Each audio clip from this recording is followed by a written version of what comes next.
Imagine for a moment that Satoru Gojo wasn't just a prodigy born to rule the modern era. Imagine that through some unexplained phenomenon, his soul had absorbed the experience of an entire millennium. I'm not talking about an old man who just survived the passage of time, but a mind that has grasped the essence of 1,000 years of Jujutsu. A consciousness that has seen empires of curses rise and fall, that has memorized every existing attack pattern and eliminated any possibility of human error. Today, we're not analyzing canon Gojo. We're theorizing about an entity that has transcended the very concept of peak. But to measure the level of destruction this version would bring, we need to dissect the foundation of his power, a statistical anomaly that occurs only once every 4 centuries, the genetic fusion of the 6 eyes and the limitless. But hey, real quick, the channel is just getting started. Hit that subscribe button and drop a like to support us so we can keep bringing you this kind of content. Thanks a ton. Now, let's get into the video. Let's start with perception. The 6 eyes aren't just supervision. Think of them as a biological quantum processor. They allow Gojo to see cursed energy at an atomic level,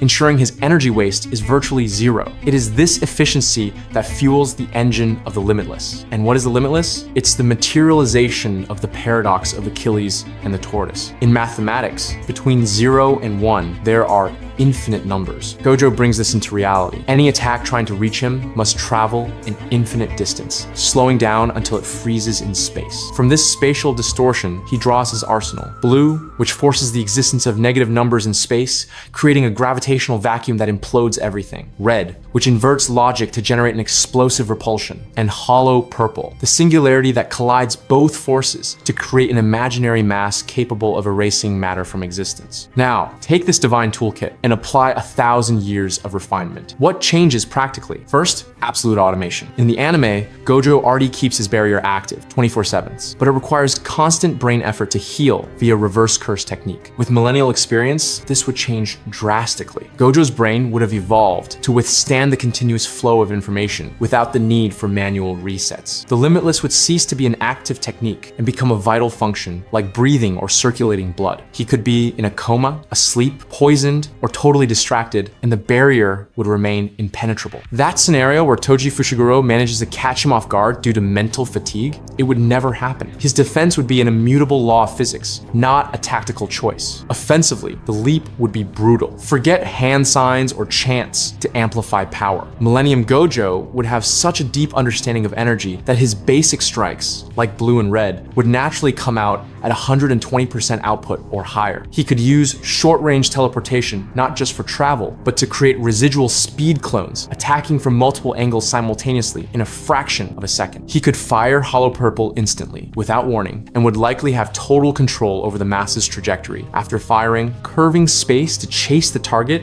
while spending less energy than he currently does to throw a punch. Furthermore, the application of Black Flash would no longer be a matter of luck or being in the zone. With 1,000 years of surgical precision, Gojo could land Black Flashes on command, turning every physical hit into a localized nuclear bomb. However, the most terrifying change would be at the pinnacle of sorcery, domain expansion. With knowledge that rivals or exceeds that of Sukuna and Kenjaku, Gojo would no longer be bound by the limitations of a closed barrier. He would achieve the open domain. Infinite Void wouldn't be an isolated sphere. He would paint the reality around him, pouring infinite information into the physical world. There would be no external shell to break. Facing him in a clash of domains would be technically impossible for a common sorcerer, because you'd be fighting against the environment itself. The information overload wouldn't just affect the mind, but the very soul of anyone within range, paralyzing even inanimate objects imbued with energy. But we have to remember a cruel rule of this universe: the balance. The world of Jujutsu reacts to strength. If the sorcerer's side possesses a god with 1,000 years of wisdom, the shadows would respond with nightmares to even the scales. Curses would no longer be like Jogo or Mahito. We'd be talking about living catastrophes, disaster concepts so dense that elite sorcerers like Nanami, Maki, or Todo would be irrelevant. Imagine curses born from the fear of human extinction, nuclear war, or stellar collapse. Beings that possess not just brute strength, but tactical intelligence inherited from centuries of survival. Special grade would lose its meaning, creating a new threat classification where the simple presence of the curse distorts local reality. The danger level of the world would escalate to absolute horror, transforming Jujutsu society into a militarized survival organization, led solely by the messianic iconic figure of Gojo. So how does this rewrite history? Everything changes in the very first second. When Itadori swallows that finger and Sukuna awakens, the King of Curses would notice immediately. He wouldn't sense an arrogant modern sorcerer. He'd sense a millennium aura. Sukuna, a veteran of the Heian Era, would recognize Gojo as an equal, a predator who understands the loneliness of the top. Sukuna's posture would shift from disdain to instant strategic caution. He would know that any misstep would mean permanent death, and that recovering the 20 fingers would be a stealth mission, not a brutal conquest. The Shibuya incident? Solved before it began. Kenjaku's entire plan relied on a single pillar, stalling Gojo's mind for 1 minute using the emotional shock of seeing Geto's body. But a Gojo with the coldness of 1,000 years doesn't hesitate. He processed that grief centuries ago in his simulated mind. He has absolute emotional control and perfect soul perception. He would look at that Geto, see the stitches on the forehead and the corrupted soul, and understand the farce instantly. No dialogue, no shock. Kenjaku would be decapitated or obliterated by a concentrated blue the moment he appeared. The prison realm would hit the floor, useless, never having been activated. Without the ceiling and without the chaos of the culling game, Sukuna would be cornered. Unable to orchestrate the possession of Megumi's body, he would lose access to Mahoraga and the ability to adapt. His only way out would be all or nothing, forcing a binding vow with Itadori to take total control and reincarnate his original four-arm form early, betting everything on the brute force of the Golden Age. The final battle, therefore, would be a duel of purest titans. Satoru Gojo, the Millennium Wisdom, versus Ryomen Sukuna in his Heian form. Without Mahoraga to teach Sukuna how to cut space and bypass the infinity, the King of Curses would be at a technical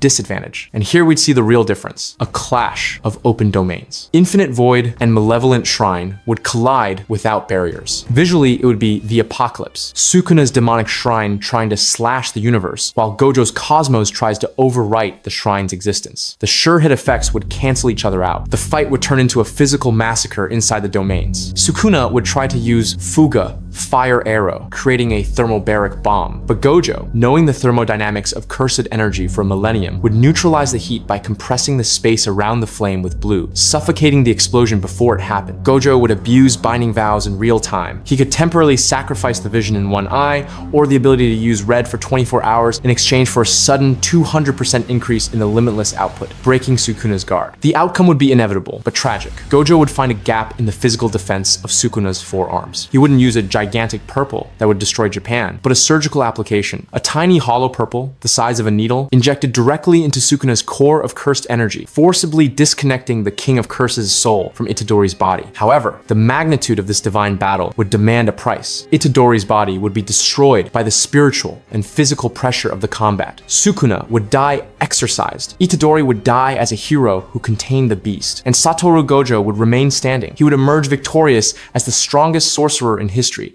undisputedly. But looking at the body of his student, he would feel the true weight of his condition. He saved the world, but his absolute strength prevented him from saving the individual. He would be alone at the top once again, the only being capable of bearing the burden of 1,000 years of power, condemned to be the god of a world he protects, but of which he can no longer truly be a part. This video was made possible thanks to the Essay MTN channel linked in the description. The topic and script were based on his ideas, and he gave me the green light. Huge thanks, man. If you have a video idea, drop it in the comments below, and I might bring it to the next video. See you next time.